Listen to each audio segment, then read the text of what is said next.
Andres Barrios says he's restarting his life in Mexico. He had to leave Canada in 2021 after he alleges he and other migrant workers were scammed by Vancouver immigration consultant Lisa Lucian. We felt anguish. We felt very angry. We felt frustrated. Barrios is the lead plaintiff in a proposed class action lawsuit that alleges he and dozens of migrant workers paid Lucian thousands for an allegedly fake COVID-related work program. Lucian denies the allegations. They have not been proven in court.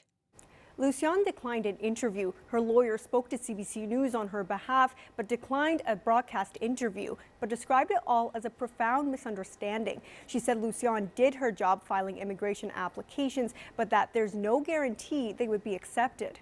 After getting complaints from migrant workers in 2020, the College of Immigration and Citizenship Consultants suspended Lucian indefinitely in 2022 while it investigated. Lucian's lawyer says she hopes the college lifts the suspension once the investigation is complete. Lucian is also facing 3 other lawsuits. In one, Mexican citizen Diana Plasencia alleges Lucian promised to hire her as a data analyst, a job that could lead to permanent residency or PR. But instead, Plasencia allegedly worked on a construction site, which would not result in a PR, says her lawyer.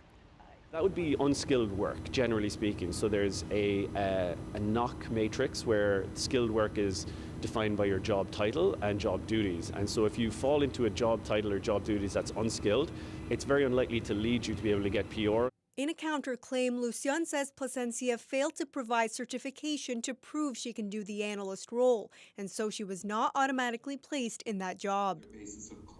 The allegations from former clients are part of a bigger problem with the industry, according to this organization that supports newcomers. It isn't a function of consultants per se, but it's more of a function of people representing another person for money, and then that money gets in the way. It comes as more people are choosing consultants over lawyers. A new survey commissioned by CBC News asked about 1,500 newcomers to Canada about their experiences and found 33% used immigration consultants, while 16% used lawyers.